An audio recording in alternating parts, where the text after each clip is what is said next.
নমস্কার, আমি ডক্টর অরবিন্দ শীল। আজকের বিষয়বস্তু হলো ২০১১ বনাম ২০২৬। ২০১১-তে মানুষ বামপন্থী প্রশাসনের বিরুদ্ধে বীতশ্রদ্ধ হয়ে গেছিল এবং বামপন্থীরাও বুঝতে পেরেছিল সেটা, যে মানুষের সমর্থন নেই। তাই রিগিং করে ক্ষমতায় এসে লাভ নেই। একটা যে সিভিল আনরেস্ট তৈরি হচ্ছিল সেটা বামপন্থীরা বুঝতে পেরেছিল এবং বামপন্থী সংগঠনের মধ্যেও ভাঙন ধরেছিল। লোভ, আ দুষ্কৃতিমূলক কাজকর্ম, ক্ষমতার অসৎ ব্যবহার, অহংকার, বামপন্থী সংগঠনের মধ্যে ঘুন পোকার মতো বাসা বেঁধেছিল। ফলত বামপন্থীরাও চেয়েছিল ক্ষমতা হস্তান্তর হোক তাদের লং টার্ম সার্ভাইভালের জন্য। তাই ২০১১-য় পরিবর্তন অনেকটা একপেশে ছিল। বামপন্থীদের তরফ থেকে সেইভাবে বিরোধ ছিল না।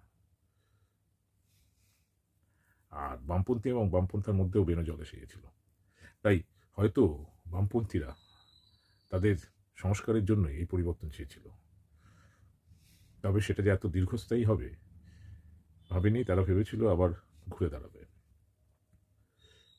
আসলে বামপন্থীরা বাংলার মানুষের মধ্যে রাজনীতি সম্বন্ধে যে ধ্যান ধারণা তৈরি করে, তাই বামপন্থীদের ঘুরে দাঁড়ানোর কাল হয়ে দাঁড়িয়েছে এবং সেটাকেই ব্যবহার করছে জিহাদি পেশি। আসলে বামপন্থীরা গণতন্ত্রের পরিপন্থী। তারা একপেশে ক্ষমতা চায় এবং সেই জন্য তারা গণতন্ত্রের অভিমুখ পাল্টে দেয় ক্ষমতায় থাকলেও, যতক্ষণ না পরিস্থিতি তাদের বামপন্থী সিস্টেমের দিকে ধীরে ধীরে নিয়ে যায় এবং বামপন্থী সিস্টেমকে একটা স্থায়িত্ব দেয়। তাই চীন, নর্থ কোরিয়া এবং অন্যান্য ভেনেজুয়েলা এসব জায়গায় কোনো ধরনের ডেমোক্রেটিক প্র্যাকটিস নেই। আসলে মানুষকে যদি রাজনীতির সাথে ওতপ্রোতভাবে জুড়ে দেওয়া যায়, তাদের প্রয়োজন এবং লোভ বিশেষত তাদের স্বার্থের সাথে, তাহলে মানুষ পরিবর্তন চায় না। মানুষ সেই রাজনীতির স্থায়িত্ব চায়। তাতে তার দীর্ঘস্থায়ী যদি ক্ষতি হয়ও, ক্ষণস্থায়ী লাভ হলে দীর্ঘস্থায়ী ক্ষতি হয়, কারণ তারা অতটা দূরদৃষ্টি সম্পন্ন নয়। আর গণতন্ত্র এইভাবেই তার গুণগত মান ক্ষুণ্ণ হয়। তাই যারা বুদ্ধিমান তারা কোনো রাজনৈতিক দলকে ৫-১০ বছর, ১৫ বছরের বেশি রাখে না, সাধারণত দুবারের বেশি রাখে না।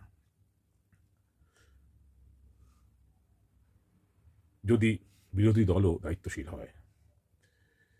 যেমন আমরা দেখেছি যে কিছু ব্যবসায়ী লবি তারা কিছু রাজনৈতিক দলকে পুষে রাখে, ফান্ডিং করে, কারণ তাদের স্বার্থের সাথে সেই রাজনৈতিক দলের স্বার্থ এবং একটা ফ্যাকাল্টেটিভ প্যারাসাইটিজম তৈরি হয়। দুজনেই উত্তরোত্তর বাড়ে, কলে বড়ে। তেমনি সাধারণ মানুষও সেই ডিজাইনটাকে ফলো করছে। তারাও ভাবছে আমরা রাজনৈতিক স্বার্থের সাথে জুড়ে যাব, আমরা কেন পরিবর্তন করব?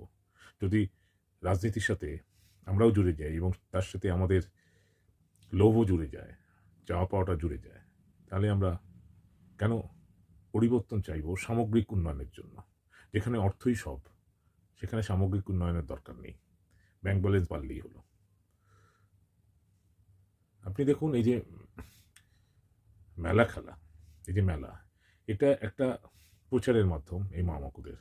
কারণ কি, একটা সাধারণ মানের একটা ভোট ব্যাংক আছে যারা মিডিওকার, তারা আইদার খাটতে চায় না বা তাদের সমাজে দেওয়ার মতো সেইভাবে কিছু নেই, এমনকি শ্রমও নয়, কারণ তারা স্কিল না, তারা মিডিওকার। সেক্ষেত্রে তাদের সার্ভাইভালের একটা জায়গা হলো রাজনীতির সাথে জুড়ে যাওয়া। যেমন ধরুন এই মেলাগুলোতে যেসব শিল্পী আসে বা তাদের মান অতি সাধারণ। এবার এরা জীবিকার তাগিদায় কি করবে?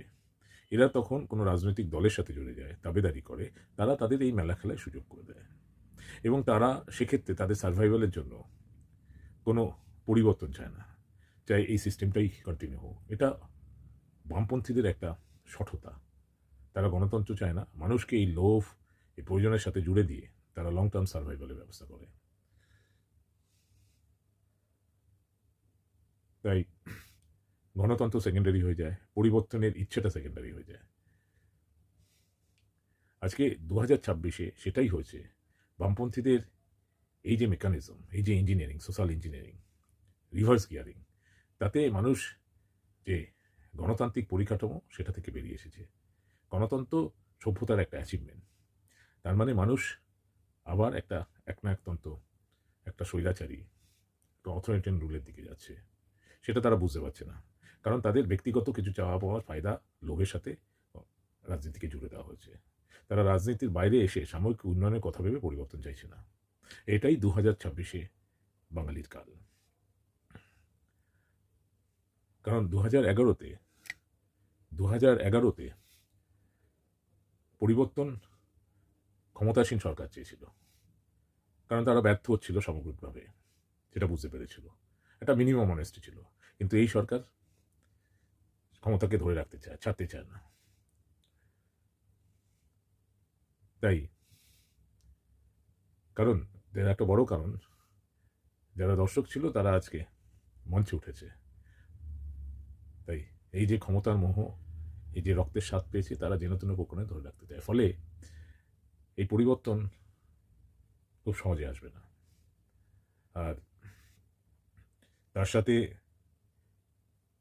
বিজেপির কেন্দ্রীয় নেতৃত্বের একটা মদত রয়েছে বিশেষ কারণে, সেটা অনেকেই ভাবছে এবং সেটা এদের ইন্ধন যোগাচ্ছে। ফলত এই জিহাদি পিসি ভাইপোকে উচ্ছেদ করা সম্ভব হবে না। তাই 2026-এ পরিবর্তন, বিজেপির সর্বোচ্চ নেতৃত্ব যতই নাটক করুন, একটা আতাত যে কাজ করছে পারস্পরিক সহাবস্থানের এবং সুবিধার, যেটা অগণতান্ত্রিক, সেটাই বাংলায় পরিবর্তনের পথ রুদ্ধ করবে। ভেবে দেখবেন। আবার দেখা হবে। নমস্কার।